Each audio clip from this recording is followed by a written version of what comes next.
Today's topic is how to impact troubled students by creating jobs in communities. Hey Rover, it's my show, not yours. As you're joining me today, the topic for today is how to impact troubled students by creating jobs in communities. As it is now realized in Louisville and other states to make education a top priority for the elementary years, more must be done to help the struggling students in middle school and high school. Help them reach their full potential by the time they graduate. This has been a problem in the school system for over 40 years. Now it's time for the school system tricks to be dealt with on a national level. Some people know this is also a part of the missing link to a child's success. See, once they get to middle school, what didn't get caught in the elementary school years starts surfacing. They're still children, yet they are held accountable for what they didn't learn, as if they know what to do about it. It is being assumed that every household is equipped to raise bright, successful children, even in neighborhoods where the job market is 75% unemployed. These are the households that can't afford computers, food, etc.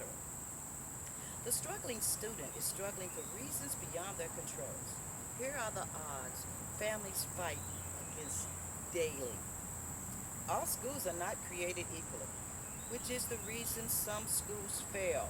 Will anybody catch this? College is unreachable and tuition goes up every year. A 4-year degree takes 5 or 6 years to complete. Some classes are not available every semester. College clubs have huge fees and usually are not on campus. Transportation must be planned because it's not provided. Dual credit counts for 2 credits, yet you can only claim 1 credit.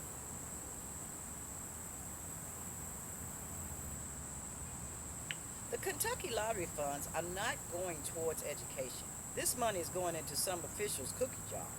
Somebody's job should be investigating crooked systems.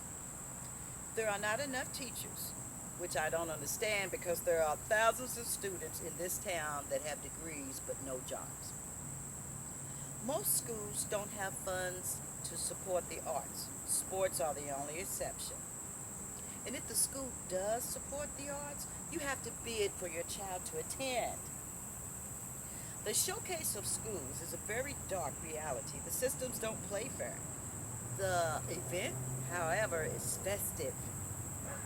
If the school has activities, there are fees attached. Lunchtime is crunch time.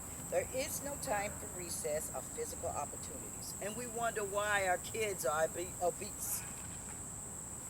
What happened to elective? Computer training to properly use a keyboard. Most students use the one finger method. Cooking, physical ads, sewing, shop. These are great opportunities for careers in the future.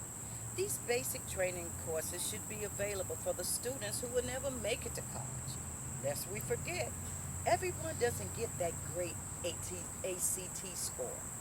These will be the C students that we tend to leave behind. A and B students shouldn't be the only ones getting hooked up. Test scores don't measure your worth. They shrink you down to size if you haven't been trained to believe you are someone special. Libraries at school are not often after school, which I don't understand because this could open up more jobs. Students have no idea which career to choose. Students are not being equipped to face the job market before they graduate or after they graduate. Either we reach down and help every child now, or we pay later once they learn the art of beating, killing, stealing, or robbing fellow citizens from the streets. Lest we forget, the streets teach a course for young entrepreneurs as well. How to sell drugs, how to make meth. Heroin, today's pain medicine. We pay for that course down the road as well. Everyone pays. Speaking of pay, full-time jobs with benefits are needed. Cities today are big on volunteering. So am I, in fact. Volunteering is a soul-stirring experience that often goes unrewarded. Often the people that have more give less. Many of our citizens take the time out of job hunting to volunteer. A nice gesture would be to offer the unemployed a job with benefits. When will our 50 states realize that broken people become desperate people? People take what they want instead of what they need. For a humbling experience, ask the rich to volunteer. For a life changing experience, give a deserving person who is out of work a job with benefits so they can feed their children. It's hard to set a good example, bro. Ooh, y'all, I'm getting out of here. It's getting, these mosquitoes are terrible this year. Anyway, finally, school bells are ringing in various states. So, if unarmed, in their right mind, city officials or responsible citizens would dare to witness the daily nightmares our bus drivers and working citizens face every day, why talk on any school bus from the east end to the west end and from the north to the south end? The language alone would be disturbing to say the least. The fix is easy. Bring back and pay bus monitors. We have servicemen and women that have returned home. They too are suffering because they need jobs.